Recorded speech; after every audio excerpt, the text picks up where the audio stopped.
here with George Pendergast of Dishwalla. George is the original drummer for Dishwalla. In 1996, the band earned a Billboard Award for Best Rock Song, as well as 2 ASCAP Awards for Rock Track of the Year in both 96 and 97 for that song we all know, Counting Blue Cars, which drove their debut, Pet Your Friends, to platinum status with 1 million copies. And in March of this year, that timeless song received gold certification from the Recording Industry of America for digital sales and streams over 500,000 units. Incredible. Dishwalla is set to release a new 3-song EP called Alive. It's already out on May 13th. It came out, right? Yeah, May 13th via Pavement Entertainment, and it's got to be exciting to have new material, man. It's great to see that. Yeah, it's exciting to have new material, and both our label and our publisher are super excited about it. And so behind the scenes, they're working hard to get it at radio and all that stuff, which is, that's a first I could say for a long time. Yeah. Actually, something that's on even in a top 100 on Billboard. It's fantastic, man. And it's such a great tune. I mean, the Alive is just, it's pretty great. And we always, I think the measuring stick for you guys, unfortunately, I think, is Counting Blue Cars. That's is it, it's hard to escape that. Do you ever wish that it wasn't quite as huge? That's a weird question, I guess, but it's so huge that it does it seem like it consumes the band a bit? It's funny because I think I know artists who have 3 hits that are more bummed about those 3 hits that they have to play than are about the one. Like for me, the one song is what allows me to do this 30 years later. You know what I mean? Right. And it's paid a lot of bills, and I've seen a lot of the world. And I also had the perspective of I couldn't drum for a couple of years because of an injury. So I had that, I'm more grateful now than I ever was for it. You know what I mean? So, right. Yeah. And it reminds me kind of like Rick Allen with Def Leppard, losing that arm and having to relearn. You kind of did that same thing, didn't you? I did. And it's funny that you mentioned that, because VH1 did this kind of, probably C-level, movie about his whole thing with, talking the band into allowing him to stay on as the drummer. Right. And that movie was actually an inspiration for me, because it was like, look, this guy figured out a way to do this. There's got to be a way to do this, And then I started to see and meet, some of my peers, and I would see them doing these kind of different kind of stickings just to not always be hitting the snare with their left hand. Right. And one of the drummers was really flashy about it, like spinning his arm around his head and stuff. And I was like, man, that's kind of rad, all that stuff you're doing. He goes, oh, I have to. I can't just play like this all night because my elbow's all messed up. So it was a common thing for how hard everybody was hitting for the last however many years. I think the new generation has learned that drums are just very loud, and you don't have to swing from the trees to be loud on them. Yeah. And but that was very much a 90s thing, to just pound the crap out of everything. Yeah, totally. Rick has been on the show, and we've talked about that, and he was inspiring to me. I'm not a drummer. He was inspiring to me to when something happens, you make the best of it. How do you drum? How do you be a drummer with one arm? Right. If he can do that, I can do anything too. You know what I mean? There's not much that you can't do. So pretty great. It's great to hear that you were inspired by him too, and he's quite a good man. Yeah. Did it ever get to the point where the band tried to do the same thing? When you get a song like Counting Blue Cars, and you're, especially on a first record, you try to make that song, and then the record company wants you to make that song again. Was that ever a problem for the band, in creative, the creative juices, did it cause a blockade a bit? It's interesting. I think really because that most of that first album was written in the studio, we didn't really have any idea what direction we were going, because we had been this one style of band for a long time. And then when we got with the label and the producers, they were like, no, you guys should all be writing, you should all be playing, and there should be nothing programmed and blah, blah, blah. And so it kind of changed the direction of the band. And the reason I don't think we tried to recreate, because I can't even think of a song that sounds even close to it, is because there wasn't a formula at that point. You know what I mean? There wasn't sound like, it wasn't like Dave Matthews where you could run a whole bunch of the songs together and it sounds like Dave Matthews, Right.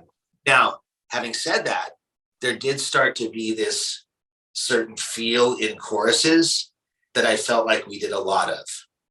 Okay. But that was second record on. It wasn't copying the first one. But yeah, I know that there's I know that we all individually think we write a hit every once in a while. Yeah, I mean, it's and that's the way it should be, I think. I see the magnitude of that song, and I think, wow, that's gotta, you've got to feel under the gun and under the thumb of that song, to where you don't feel like you can write another song as good, and that's not the case. I really don't think that's, you should feel like, every once in a while you're writing a great song, and because you are, I mean, there's so many great Dishwalla songs, Yeah. Well, this last one, I do think that there have been some songs that had they had a push, they would have been, they would have been on the radio longer. But with Alive, what's different about it is everybody that I've played it for, the very first time they hear it, they just look at me and go, oh man, that's a good song. Yeah. And that's happened. We were finishing up something else because the label came to us and said, hey, let's throw together an EP, and you don't have to do a whole CD anymore of 12 songs. Let's just do a few songs. We'll do a limited run of the packaging and blah, blah, blah. So the Alive was just kind of on some demos, on some things we had worked on when we were all together in Santa Barbara. And then we listened to it next to the thing that we were putting all of our energy into. And we're like, this is a way better song. And so we finished that one. And man, there's just something about it. I even had a grown man say to me, you shouldn't listen to this song alone. Yeah. So it's great. It's great. It's that powerful. It is. It really is. And that's, I love to see that for sure. Why release a small EP? You got 3 songs, right? Is there more to come shortly? Will we get a full length? I think that what, we would like to do is just get a bunch of material out there and then possibly compile it all into one thing. With the additional tunes, Yeah, I think that's a great idea, because then you're not burying a song that might get more attention. It's a killer, because I'm listening and I'm like, I want more. It's just, come on now. The impatience of it as a fan, but it gives those songs time to have their own day in the spotlight. Yeah, no, I think I agree with you completely. Yeah, I think that like with Juniper Road, there's songs that if you didn't listen past the 5th song, you missed a whole lot of great songs. Mm-hmm. And I don't know how many people listen to a full length album anymore, or full length release. Right. I don't think that it's as many as we might think. Right. Unfortunately, that's kind of gone away with the time, I think. But yeah, so it's great to see the small EP and these songs getting their recognition that they deserve, for sure. Was there anything you were aiming for with these songs? For example, did you want to be an extension of the earlier sound of what you were doing? Did you want to avoid that? More guitars, more harmony vocals? Was there any specific goal that you had in mind? No, I can't say there was. Yeah, I don't know. The band, it's funny because the band writes in a maybe a lot of bands too, where someone will have most of an idea Mhm. and then bring it to the band, and then we'll all kind of move things around until it's something that we all like. Or the other thing that happens is Scott and I, the bass player and I, will just start jamming. And then Rodney will put a guitar part to it. And we're always recording when we're together. Yeah. So we'll go back and listen to stuff and go, oh, wow, that chunk right there, that was something else. Right. And so we'll make something out of that.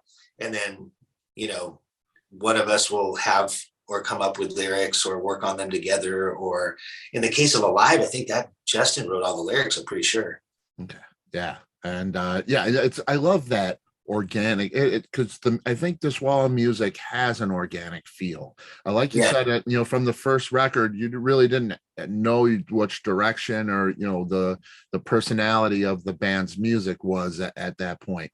But I think that's the edge that Dishwalla has, is there's a spontaneity to it. It's an organic system that you have, and I think it shows through in the way you play it and the type of songs that they are, for sure. Yeah. How do you feel about the first two records when you hear them now? Was the approach to making music now changed from that point?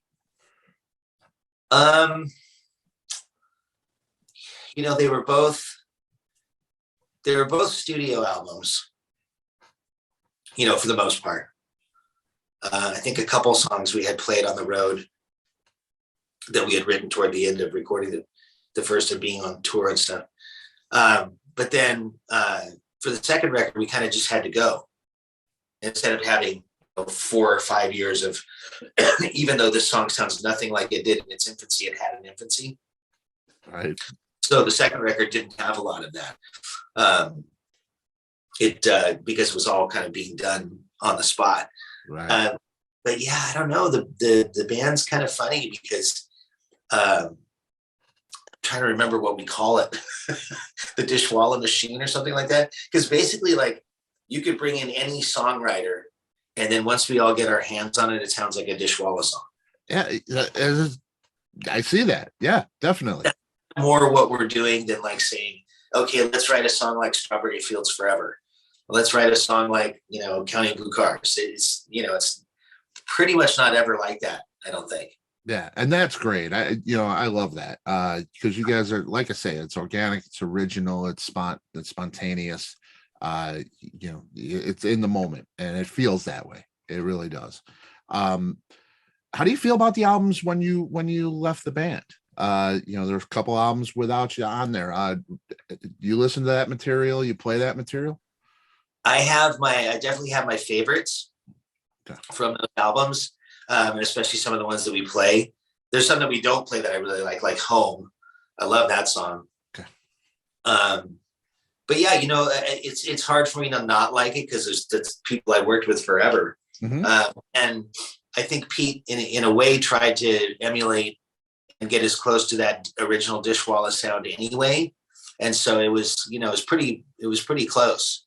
Yeah. But the things that I and the guys in the band wouldn't be mad at me about this, but the things that I don't like about them are the same things I wouldn't have liked, and I would have mentioned while we were writing together. I would have said, "Oh, hey, we can't do that,"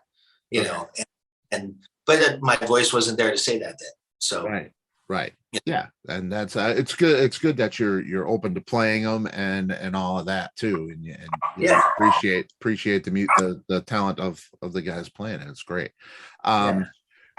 You have the Rock Shop Academy. Is the Rock Shop Academy? Do you still operate it? I do. We're about to get cranking for the summer, and it's a 5-day-a-week program, and they're all unique weeks. You don't have to be in all 8 of them. You can just go to one of them, and one at the beginning and one at the end. But what it is essentially you come up with a set list on Monday, and then you form the kids into bands that showed up for the camp. Sorry about the dog. That's okay. And then they work on that set list, and then the Friday of camp, you invite all their friends and family, and we have a big show, and they perform all the songs. And so basically, it gets them.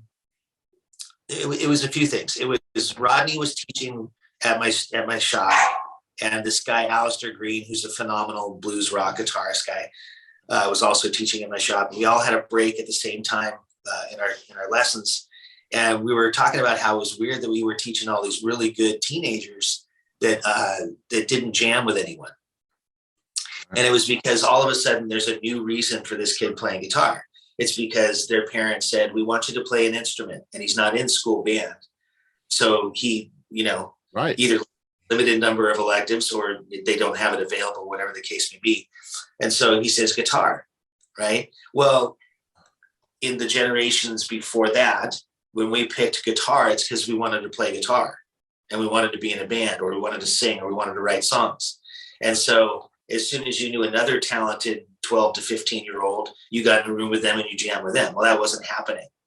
And so we were like, okay, this is weird. And so it's a school of rock that's been around forever. But this was more like, instead of us playing with the kids, it was get these kids together, form them into real bands, teach them the moves, like lower their guitars just a little bit, put one foot in front of the other, not both feet together.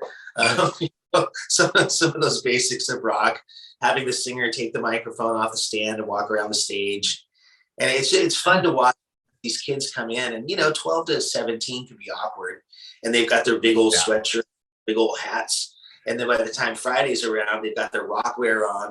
They've done something with their hair, shirts gone. They've got their guitar and their poses, and they're pointing, and their parents are looking at me going, "The hell did you do to my kid?" In a really good way. It's been super. Yeah. That's awesome that you do that too. Because that is an awkward age, and there's a confidence. I think that's what it is. They come in and they want to do it, but they don't feel confident. By the time you're done with them, they're open to the world and confident, and standing strong and tall. Yeah. Pretty great to see in our young people, for sure. It's got to be really rewarding, man. It is. I mean, and at first it was a way to keep I had a retail drum store that was going out of business, and it was a way to try to keep the shop open. And then someone that was doing my book said, "Hey, if you just got rid of this retail between your drum lessons and this rock camp, you're golden. You're fine." And so then it was an income. But then all of a sudden, like you said, I got this mom coming to me going, my kid used to get sick to his stomach and his knees would knock and he would sweat before he had to go to school and do any of the presentations. And since Rock Shop, he's the head of the presentations, and he's the MC at the school play. And I mean, that's the part I call them happy accidents, because we've had so many of them that I never intended, but there it is. Wonderful. Yeah. That is, man, that's really fulfilling. It's gotta be, it's great that you do that, for sure. Because I had one myself. He's got a degree in teach music education now, but it took a lot to get him to socially motivated with the instrument and all of that. So it's not an easy thing for a lot of kids. I know that, and for you to do that, that's special, for sure. How did you learn to play as a kid? Did you have formal lessons, and what inspired you at first, musically, to pick up the sticks? Well, there's debate between my mom and my dad, because my dad said it was 4.5, and my mom said it was 5.5. And I don't, I was there, but I don't remember if it was 4.5 or 5.5. Right. Wow. One picture that's dated 73 that would put me about 5. Mm-hmm. So I think about 5 is safe to say. Wow. Yeah. That's awesome. And through the years, what were your inspirations in drumming, really? Well, I started taking lessons right away, and it was on a weekly basis. And my dad played bass just recreationally, but really good musician, could kind of pick anything up and play it. Yeah.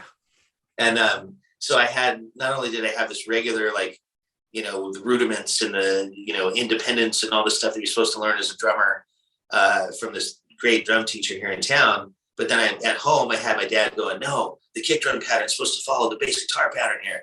And you got to play on top of the beat during this part, behind the beat on this part.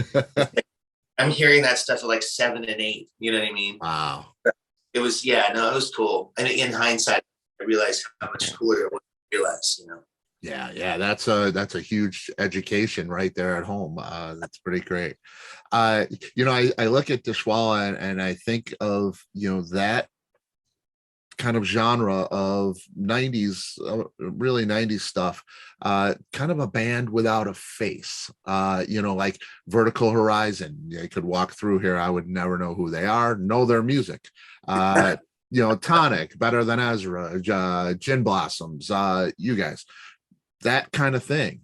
Is that something that sometimes bothered you, or is that something that you really embrace? You can go to the grocery store and do your thing, and you're not a rock star. It's not you have that freedom, but on the other side of the coin, you might have less spotlight than you would like. How does that sit with you guys? Well, it's funny because the little taste as a drummer that I got, because you're kind of shielded as a drummer. I didn't particularly like the fame for the sake of fame thing too much. And I don't think any of the other guys were really that into it. I do know it would have been better for our careers. And I think that it must still be difficult for JR, because he came out as a frontman when you had your Eddie Vedders and your Zach De La Rocas and your Billy Joe from Green Day. And, I think Kurt Cobain he had just died.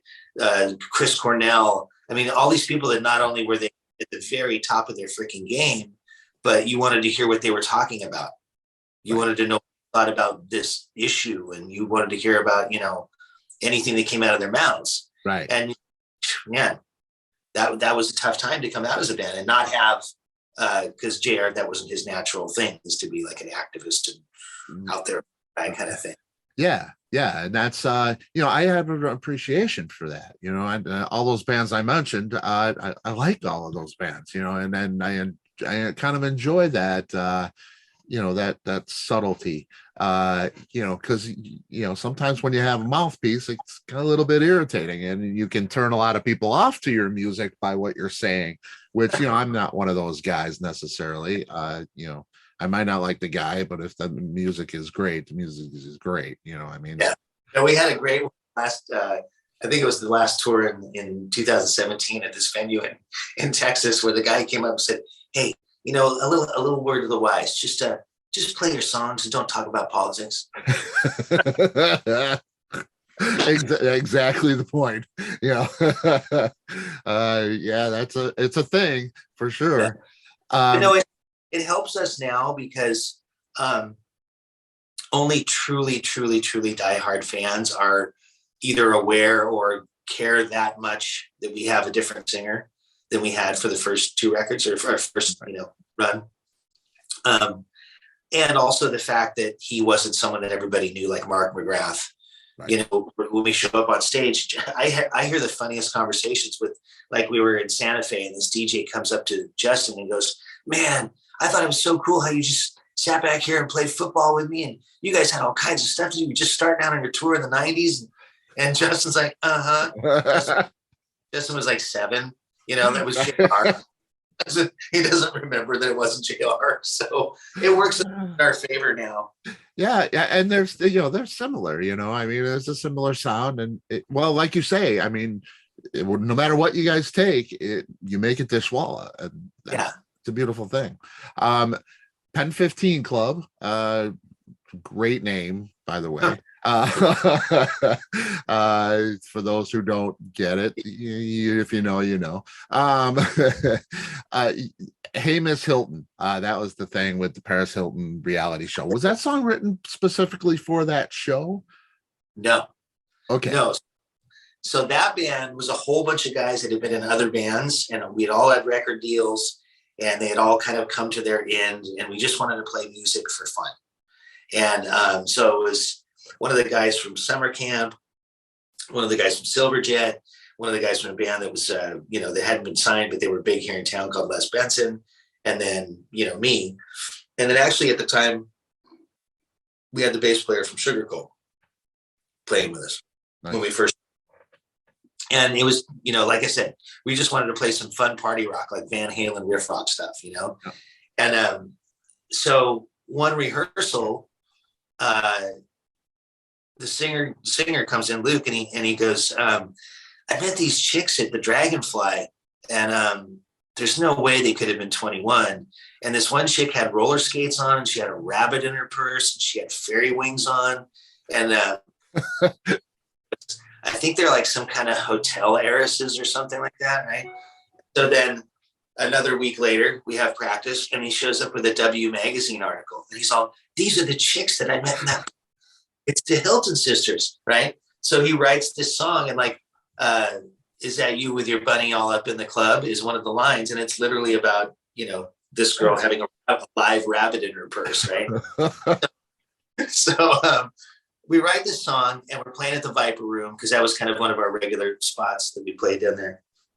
And these guys come up, and they're like, did you guys just play a song about Paris Hilton? And yeah. And they're like, oh, well, we have this show coming out called The Simple Life, and we'd like to use it for the first episode. And we're like, oh, okay, cool. So I don't know if you know how licensing works, but if they had said, we want to use it for the duration of the show, that's one amount of money.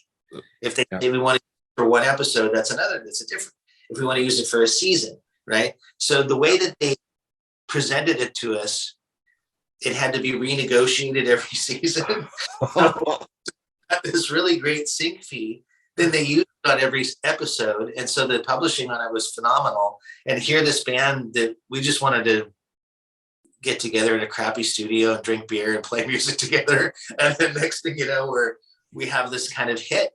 Yep. It's pretty cool the way that happens. There's another band, All Good Things, I believe. They weren't a band, and they did this thing to license a song. All studio musicians. It was so big that people were asking, when's the next hit? And when are you writing an album? So they said, okay, now we're a band, and now they're a band. Oh, that's cool. Yeah, it's pretty cool when that happens. Dishwalla's had a ton of different songs in movies and television. Yeah, it's probably 3, 4 at least, right? Yeah. Find Your Way Back Home is the one, like, on the American Pie soundtrack. Were those, I don't think any of those are written specifically for soundtrack, right? No. Is that something that you would want to do? There's great money in it for sure. You're still writing songs. Is that something you had thought about doing? Yeah, so all of we just signed a deal, just in the last 5 years with Abco Publishing. Okay. And basically they represent, like, the Rolling Stones and, like, just these massive bands, but they didn't have anyone of our era. So we kind of became their first 90s band. So they're working on, that's one of the things they're working on, is getting shows. Yeah, that's awesome. That's very cool. I look forward to hearing some of that. You've done a lot in your life. You've had rough times and come back from it, and you're here making new music. Is there something in your life that you've always wanted to do but haven't done yet? I think, like, if we were to have another hit, to be able to be the ones headlining the Shed tour, that I think that would be rad. Yeah. I've had fantastic opening slots in those, but it'd be pretty awesome to be have it be our show. Yeah, it sure would, man. It sure would. Speaking of shows, you got a couple of dates in June, right? You're going out with Soul Asylum? Yeah, in Texas, right? Yeah. Yeah, cool. Will we see more dates from Dishwalla in the next coming year? And yeah, we're as we're getting them, because the phone's still ringing. We're adding them, because we have some that we just added in the beginning of September in Chicago. And so that's where I am. Nice. Yeah.